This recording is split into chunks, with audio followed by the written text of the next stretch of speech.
Here at the driver's seat you can see that we've got an automatic transmission and tilt wheel. It has cruise control on the steering wheel itself.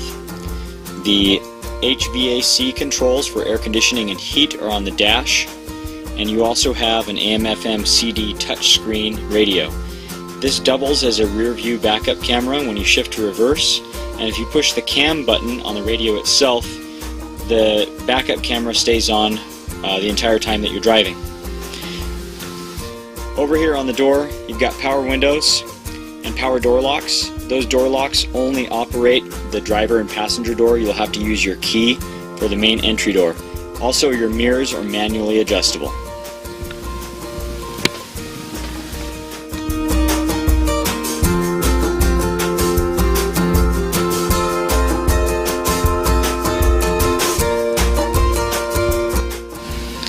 In the kitchen area, we have the main control panel right at the end of this cabinet.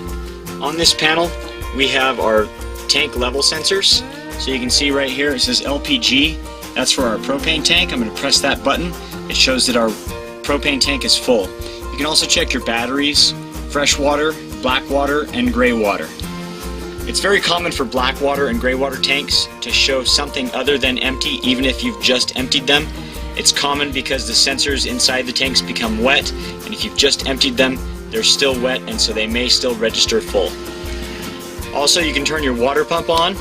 That will allow you to have water at every outlet until the onboard water supply is expensed. You won't need your water pump on if you have the RV hooked up to a hose. You can turn your water heater on. So when you turn this on, you'll notice this fault lamp will come on. The fault lamp will go out, the water heater will light, and it takes about 30 minutes before you have hot water. You can also start and stop your generator from this switch right here. Press the start button, hold it down. Once the generator starts, this lamp will come on. It indicates that the generator is running, and you'll have electricity inside for the TV, microwave, air conditioner, and any of the AC outlets. The generator will start and run as long as you have more than a quarter tank of fuel remaining, as indicated on the dashboard instrument gauge. You'll notice up here we've got a little sign that says for generator power, the RV must be plugged into the generator outlet on the left side. I'll show you that in just a few minutes. Here in the kitchen area, we have our sink and our 3-burner cooktop. The cooktop operates on propane. To light the cooktop, just select the knob or for the burner that you'd like to operate. Turn it to high light, and then you've got a spark igniter right here. Just turn it in the direction of the arrows, and then the burner will light using that spark igniter. We also have a microwave right up here, and the microwave will run off of generator or shore power. Our refrigerator and freezer has travel latches on it, so you can open it just by pulling on this handle. That's for our freezer. For the fridge, just pull on this handle right here. When you close these, you want to make sure that you hear them click. That keeps the doors shut. It keeps the contents from coming out of the freezer and fridge when you make turns when you're driving. To turn the fridge on, just take this switch, select the auto position. You'll see that it will come on, and then if you're plugged into shore power running the generator, it will automatically select electricity. If not, it'll select gas, like it's doing right now. If the fridge is unable to light, either due to low batteries or low propane, this lamp right here that says gas, check if flashing, will flash. If that occurs, you'll need to recharge your batteries or refuel your propane. You'll notice that this switch right here is set to coldest. You can always turn that down if the contents of the fridge start to freeze.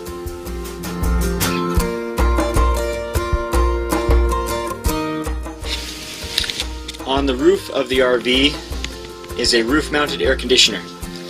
This air conditioner will operate off of generator while you're driving, or shore power. It requires a minimum of 30 amp shore power. The controls are on the unit itself.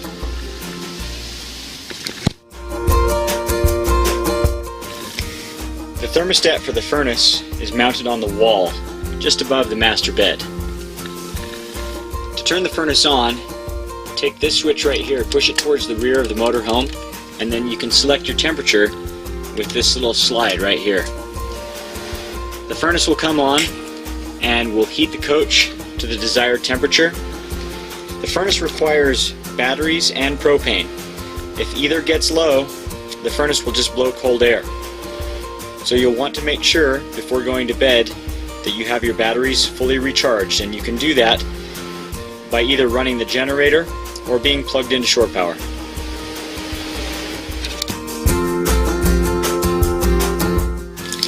In the bathroom we have a regular RV step flush toilet. It's best to use RV or septic safe toilet paper with an RV toilet. You'll want to be conservative with your solid waste paper usage to avoid clogging the toilet. We also have our sink and our shower. In the shower there's a shower head with a valve on it. You can use this little slide valve right here to conserve water.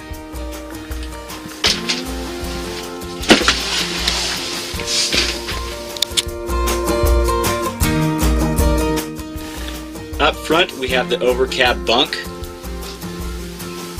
To convert this to a sleeping area, you'll take the center cushion and slide it back. It'll drop right into this well above the driver and passenger seats. You'll notice that it has a net on it with a couple of buckles that will attach right up here to these buckles that are hanging off of the ceiling. That will prevent occupants from rolling out during sleep. To access this upper bunk area, you'll notice also there's a couple of brackets. Those are for attaching the ladder, which is stowed right here behind the driver's seat. You can attach the ladder and use that to access the upper bunk.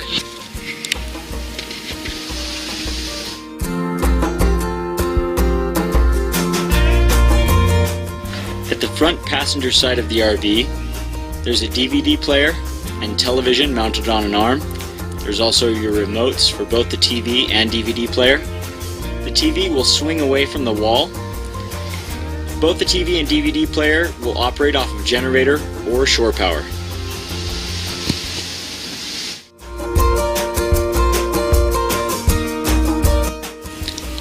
This dinette area also converts to a bed. To do that, you'll need to first remove this table from the posts. You just pull up on the table to release it from the posts. You can set the table aside and then you'll remove the posts from the floor. Just pull up on the posts to remove them from the floor, and then we usually just set them on the floor between those two pedestals. Next, you'll take the tabletop, just set it down on top of these cleats right here. That'll form your bridge area for the bedding area, and then you can take the back cushion from the dinette, remove it, and set it down right on top of the table. You'll notice that it's the same shape.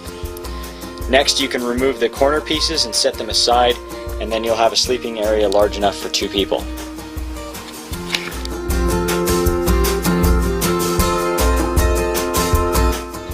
This RV is equipped with a power electric shade awning. To operate the awning, you can extend it using the switch mounted just inside the main entry door.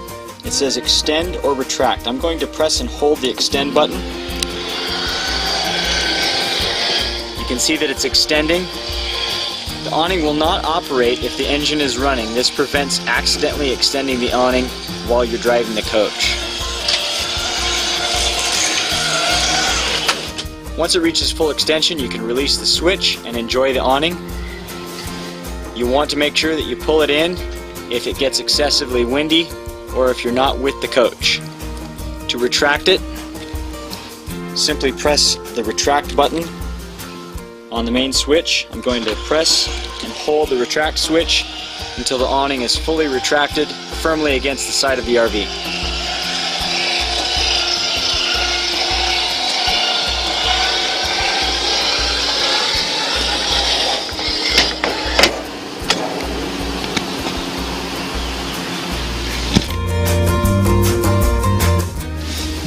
The propane tank for this RV is mounted just behind the main entry door.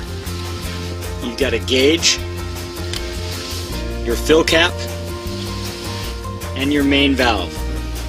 When you take it in to have it refilled, they will typically close that main valve. You'll want to reopen it after you've finished having the tank refilled. This will allow your propane appliances to operate properly again.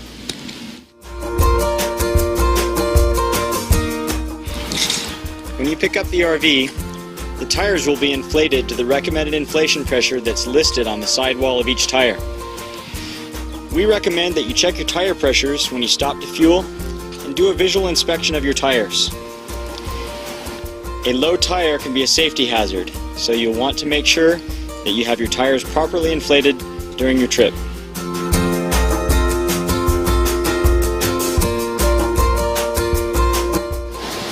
Next, we're going to talk about emptying the wastewater tanks on the RV. There's two tanks, a black water tank which holds your toilet water, and a gray water tank which holds your soapy sink and shower wastewater.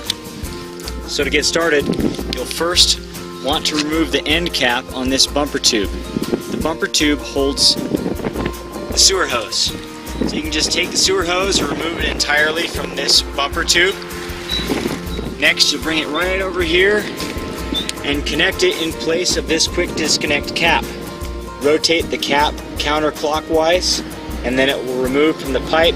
You can hook up your sewer hose in place of the cap, turn it clockwise to lock it on. Now you've got two valves. This valve right here is for your black water, so once you have your sewer hose hooked up to the RV and into the wastewater receptacle at the RV park or dump facility, you can open your black water valve. That will empty your toilet water. When that's finished emptying, you can close your valve and then open your gray water valve. That will empty your soapy sink and shower water. You do that second because it rinses the hose out, makes it a whole lot nicer to put away. The mistake you don't want to make while parked at an RV park is leave your valves open. You want to keep them closed until it's time to empty your tanks.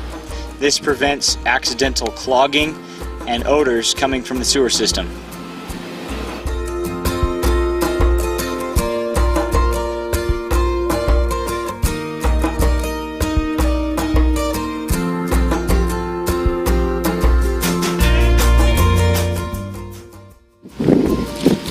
To hook up your fresh water hose, you have two options. You can refill your freshwater tank right here. It'll be full when you pick up the RV. You can connect a hose to this inlet, turn the water on, and when the tank is full, it'll come out of an overflow vent and drain to the ground underneath the RV. The tank will be full when you pick up the RV, and there's also a freshwater hose on board.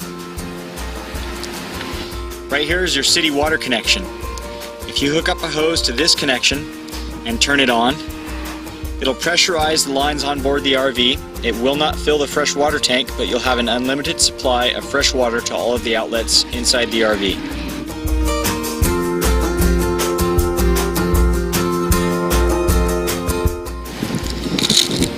Next, I'll show you how to hook up your electrical power cord to a shore power hookup or to the generator itself.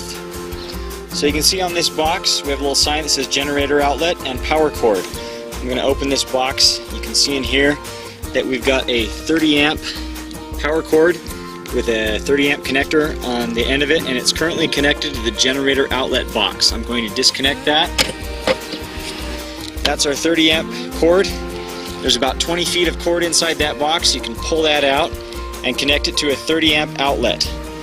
A 30 amp outlet will supply power to the RV to run your air conditioner, charge your batteries, run your fridge, TVs, and outlets.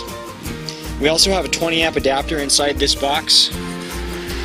This adapter allows us to connect to the 30 amp cord and then to connect to a 20 amp outlet such as a house outlet or extension cord. With 20 amps you can't run your roof air conditioner.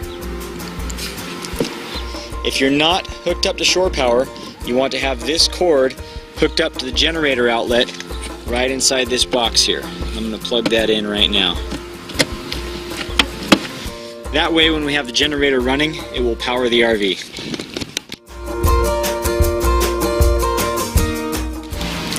Now we're going to take a look at the generator.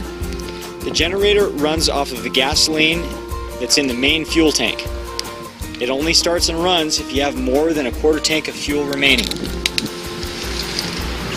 To access the generator breakers or to check the oil, you need to remove this panel. But the panel needs to remain in place while the generator is running to prevent overheating because it is air-cooled.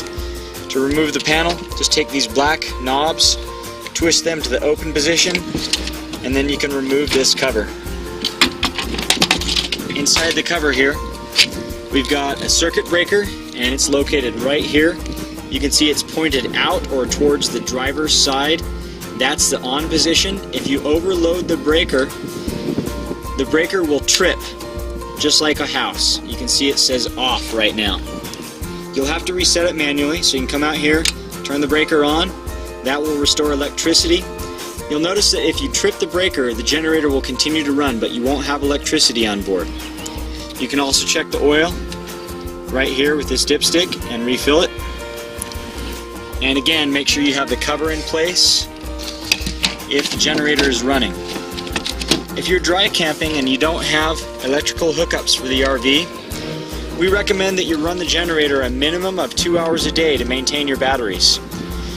If your batteries get low, your battery-powered appliances like your water pump, your lights, and especially your refrigerator and furnace will start to malfunction. So you'll want to make sure that you maintain your batteries with your generator.